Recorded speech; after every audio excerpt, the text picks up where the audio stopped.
Good morning, happy Friday. I wanted to talk about mental health today, just kind of as a whole, and where I feel like I've been mentally since starting this journey. I think the reason why mental health is so strongly on my mind right now is because I had therapy yesterday, and it went so great. I absolutely adore my new therapist, and it just got me thinking. I did talk a lot about food yesterday and kind of my struggle with food and the medication I'm on and all this stuff, and we got to talking about food addiction and how that really plays such a huge part in mental health and all of these things. And she was telling me some interesting stuff about how there have actually been studies shown of people who struggle with food and mental health problems and things like that, where they will flash a picture of, actually not just food, but with addiction in general, they will flash a picture of something that person is addicted to or struggles with for like half of a millisecond. And they have these people hooked up to like wires and all this stuff. And it literally ignites a part of your brain, which is your survival part of your brain. And it triggers that reflex for you to go into fight or flight. Well, just from seeing this thing. And I thought that was so interesting, because it really goes to show how much our mind is connected to food addiction and obesity. I mean, that's why they call it mental health, because it's your mental. And it was just really interesting to hear her talk about how your brain categorizes food in the category of survival. And for someone who has trauma and has used drugs, alcohol, food, anything to cope, eventually over time, your brain puts your like fight or flight and the trigger into that same category. So now, anytime you get stressed, anytime you get sad, anytime you have some emotion, it's in that same category of survival, and it makes your brain feel like you need this thing in order to survive, and without it you won't survive. And I just think that's so fucking interesting, because that's how I have felt so many times in the past. Now, I don't want this whole video to focus on food addiction and things like that, because I've touched on that in other parts or in other videos on my channel. But it's obviously such a huge thing that I struggle with, and I am realizing everything is connected back to that. But I have struggled with mental health my entire life, and I have been through some shit in my life constantly, and I already knew this, but I've literally lived in fight or flight since I was a child, and now my body is just kind of addicted to that feeling. And we were talking last night about how I've done yo-yo diets in the past, and how anytime I would feel good, like I was exercising for a month straight, I had lost weight, I was eating healthy, my mood was better, all of these things, how one day I would go to sleep totally fine, not doing anything different than I had done the day before, super motivated, really excited, all of these things. And I would wake up the next day as a completely different human being, unmotivated, eating whatever the hell I wanted, not excited to be on this journey anymore, feeling hopeless. And I just never understood what happened. Nothing would happen that day before to trigger me or to make me feel like what I was doing wasn't working enough for me to just give up.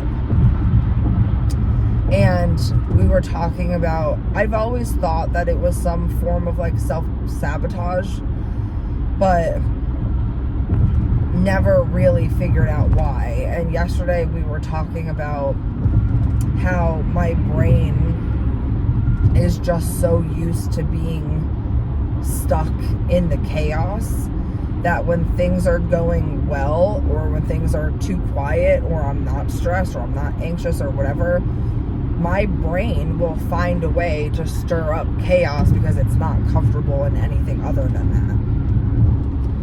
that. And that's what the form of self-sabotage is. And I just think it's so damn interesting. Mental health to me has always been so interesting. And I'm a very logical person. I am very in tune with my emotions, but I'm also a problem solver. And I like to create solutions for things that are bothering me, even things that I can't change or fix. And so to constantly be in that fight or flight mode, but also in the I need to figure this out mode, is exhausting.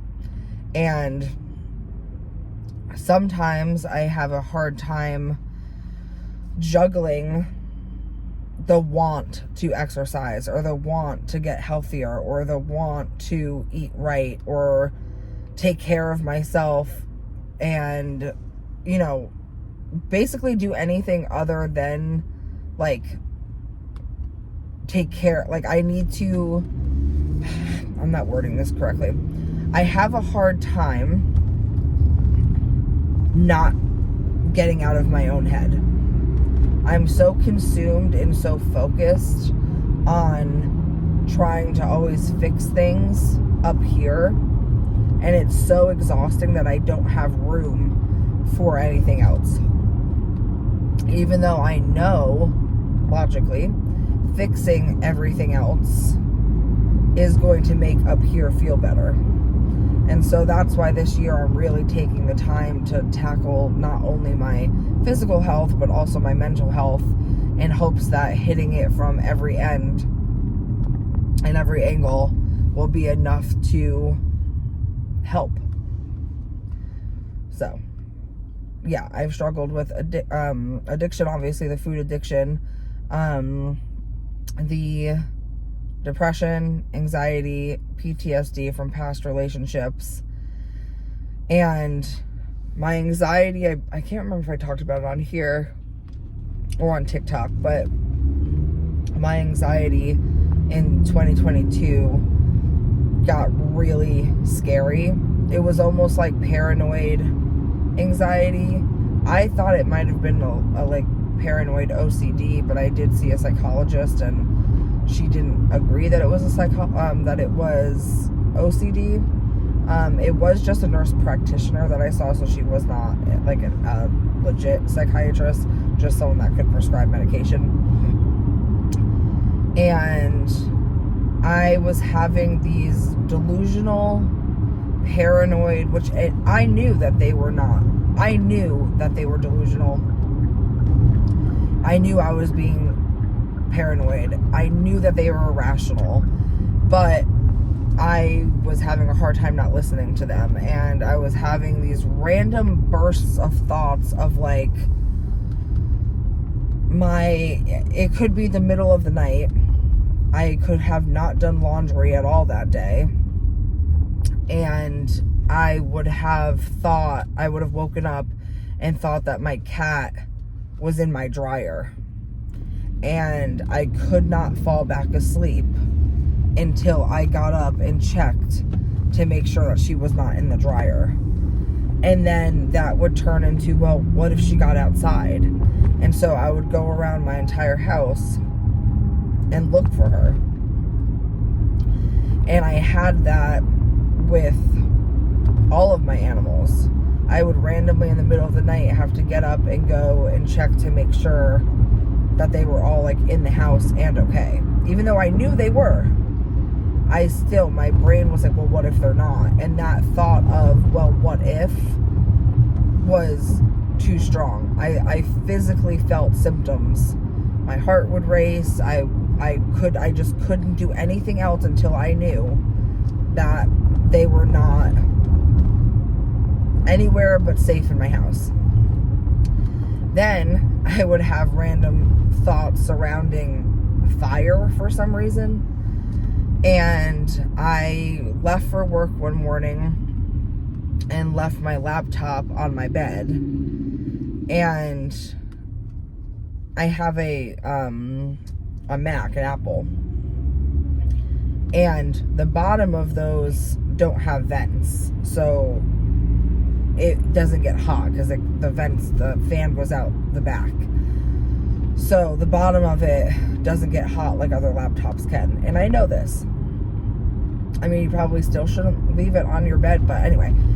And I knew this, but I got halfway to work and had a full panic attack at the thought that I left my laptop on my bed and that it was going to catch on fire and my house was going to burn down. And I remember calling my husband, freaking out, and him trying to like calm me down and explain to me that that's not going to happen, that I am fine, and that's it. It's fine. And I literally made him leave work so that he could go and move it off of the bed. And then I started having all of these other irrational fears of there being a fire at our house when no one's home and us not knowing.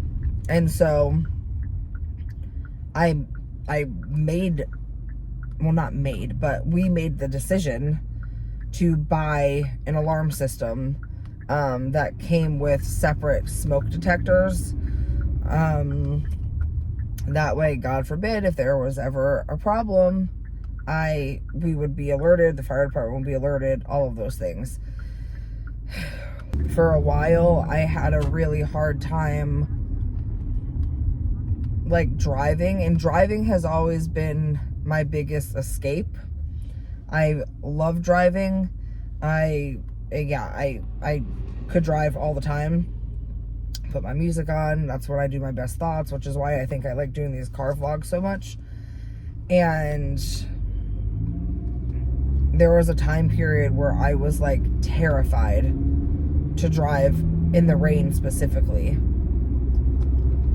And I would like physically panic every time I had to, and that is just not like me.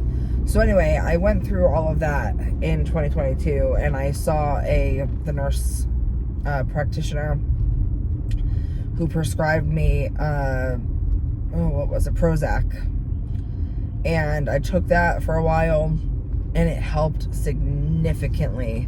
I stopped having those irrational thoughts. I actually haven't had them since then, but I unfortunately had to stop the medication because I was starting to get severe migraines when I got upped to the second dose. So we had to stop. But in that moment of me needing it, it really did help. And I've struggled with depression forever just because of past circumstances, and that has led to, a lot of this food addiction and bad self-esteem. And yeah, it's just, mental health is so freaking important. And I just am very, very happy that I found somebody that I feel comfortable with and that I am going to help tackle everything that's going on up here this year with, because that truly makes a difference. So, little rant video. Don't know if any of it made sense, but it felt good to talk about. If anybody is struggling with mental health, please, please, please go get help. It doesn't make you weak to talk to somebody. I you will thank yourself later for it. So hope you all have a good Friday, and I will see you soon.